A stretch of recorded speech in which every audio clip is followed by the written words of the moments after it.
Percussion instruments मतलब जो साज है जो मेरे सामने रखा है, percussion instrument, right. Percussion instrument को हिंदी में कहते हैं अवनद्द वाद्य। क्या कहते हैं? अवनद्द वाद्य।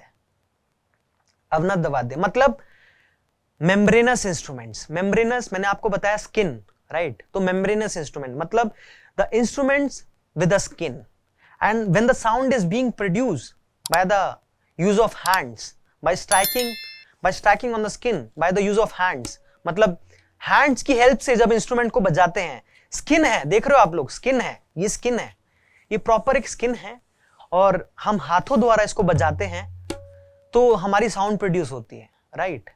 इसमें बहुत सारी, इसमें मतलब बहुत जो रिसर्चर्स रहे हैं, साहित्यकार रहे हैं, उन्होंने बहुत कैटेगरी बताई है इन सारे इंस्ट्रूमेंट में, कि इस इंस्ट्रूमेंट में कुछ, जैसे मैंने बता रहा था कि जैसे जो स्ट्रिंग इंस्ट्रूमेंट है, अगर हम नाखून से बजाएंगे तो ये है, प्लेक्ट्रम से बजाएंगे तो ऐसे है, तो किस मतलब उसमें भी अलग अलग कैटेगरीज है, राइट।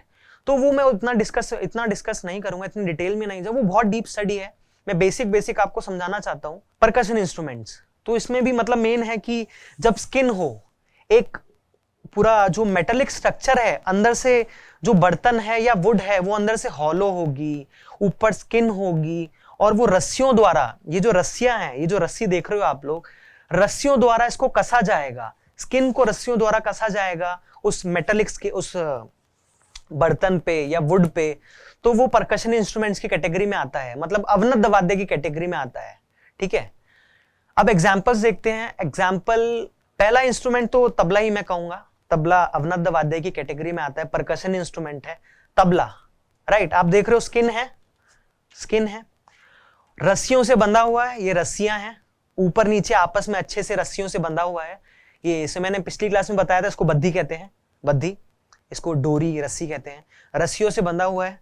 ये बर्तन है पूरा, बर्तन अंदर से हॉलो है, ये लकड़ी है, अंदर लकड़ी थोड़ी सी बीच में से खाली है, थोड़ी भरी हुई है, और उसके ऊपर स्किन रखी गई है और रस्सियों से बांधा गया है, और हाथ से हम बजाते हैं। तो ये परकशन इंस्ट्रूमेंट हुआ, राइट। नेक्स्ट है ड्रम्स। ड्रम में ऊपर स्किन होती है, राइट, स्किन होती है, वो सिंथेटिक स्किन होती है ड्रम्स में। तो ड्रम्स परकशन इंस्ट्रूमेंट की कैटेगरी में आता है। हम उसको भले ही कभी कभी हाथ से भी बजाते हैं, स्टिक से बजाते हैं, उस ऊपर स्किन है, राइट, इसलिए वो परकशन इंस्ट्रूमेंट की कैटेगरी में आता है।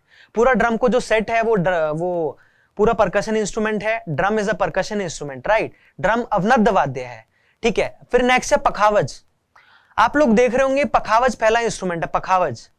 ये लेटा हुआ है, दोनों तरफ स्किन है आपस में, राइट, और ये डोरी से बांधा गया है, ठीक है ना। ये ऐसे करके डोरी से, दोनों जो स्किन्स हैं इधर उधर, वो आपस में डोरी से बांधी हुई हैं, ठीक है। तो ये परकशन इंस्ट्रूमेंट है और हाथों से बजाया जाता है, ठीक। पखावज, याद रखना इसको, पखावज, ठीक है। दूसरा है डफली। डफ, इसे आपने देखा होगा पुराने जमाने में गानों में, मतलब जो ओल्ड हमारे बॉलीवुड मूवीज में इसका बहुत यूज रहा है, डफ को ऐसे करके। मतलब आप देखते होंगे हमारे ना गली मोहल्ले में भी मतलब कुछ लोग आते हैं कीर्तन करते हुए, साधु लोग आते हैं वो डफली बजाते हुए। तो डफ इंस्ट्रूमेंट है, स्किन है ऊपर, ये पूरी स्किन है और हाथ से बजता है, इसलिए परकशन इंस्ट्रूमेंट की कैटेगरी में है, राइट। स्किन है तो डफली। इन सब इंस्ट्रूमेंट को याद रखना आप लोग, डफली, ठीक।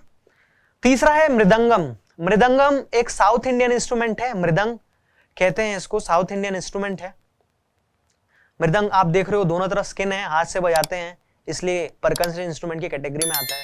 स्किन या तो एनिमल स्किन हो सकती है, ज्यादातर एनिमल स्किन होती है, या सिंथेटिक हो गई, प्लास्टिक हो गई, मतलब डिफरेंट स्किन्स होती हैं जिनका यूज इंस्ट्रूमेंट को ढकने के लिए किया जाता है, ठीक। तीसरा हुआ मृदंगम। चौथा है खोल। खोल भी एक परकशन इंस्ट्रूमेंट है, खोल। एस्कॉन के टेम्पल्स में जब कीर्तन होता है तो इसका यूज किया जाता है। आप लोग देखोगे तो कभी कभी बच्चे होते हैं, पूछते हैं कि सर ये कौन सा इंस्ट्रूमेंट है। तो बच्चों, जो मैं पढ़ा रहा हूँ ये बहुत अच्छी चीज है, आगे लाइफ के लिए काम आएगी। आप लोग इसको लिखिएगा, याद कीजिएगा। परकशन इंस्ट्रूमेंट, सारे जो इंस्ट्रूमेंट की कैटेगरी है उनको याद रखिएगा, ठीक है। फिर आया खोल, उसके बाद आया नक्कारा। नक्कारा ये छोटा सा इंस्ट्रूमेंट है, छोटा सा मतलब एक ऐसे होता है कि फोटो में देख रहे हो आप लोग ना, तो नक्कारा ये इंस्ट्रूमेंट है। इसको स्टिक से बजाते हैं, ये ऊपर स्किन मड़ी हुई है, स्किन से ढका हुआ है, स्किन से जब हम उसको स्ट्राइक करते तो आवाज आती है, राइट। ये ज्यादातर शहनाई में, बैंड बाजे जो शादियां होती हैं उनमें इसका यूज होता है, नक्कारे का। पुराने जमाने में इसका बहुत यूज किया जाता था, है ना। तो नक्कारा। अच्छा, छठा इंस्ट्रूमेंट है नगाड़ा। देखो डिफरेंस समझना, पहले वाला था नक्कारा और छठा है, मतलब लास्ट वाला है नगाड़ा। ये ना हाइट में बहुत बड़ा होता है और जो इसकी साउंड है, मतलब राजा महाराजाओं के टाइम पे इसका यूज होता था और आज भी होता है, आज भी होता है। नगाड़ा को 2 स्टिक से बजाया जाता है और इतना बेसी, इतना हैवी साउंड होता है। जब पहले जमाने में वो होता था ना, एक जंग होती थी, जंग का मैदान होता था, या लोगों को हमें अवेयर करना होता था कि जो कहते हैं सुनिए सुनिए, एक राजा की एक बात है, तो नगाड़े का यूज होता था कि जो द्वारपाल होते थे, राज दरबार के लोग होते थे, उसको ऐसे करके लोगों को अवेयर करने के लिए इसको बजवाते थे कि क्योंकि बहुत बहुत भारी जो साउंड है, साउंड बहुत भारी साउंड है। और आप लोग कभी देखोगे नगाड़ा ऐसे करके बजाया था, नगाड़ा, इसको नगाड़ा कहते हैं। वो जो है ना गाना है, एक गाना भी है, आप लोगों को पता होगा नगाड़ा, उसमें नगाड़ा बजाया गया है। वो साउंड को देखना आप लोग और सर्च करना नगाड़ा, राइट।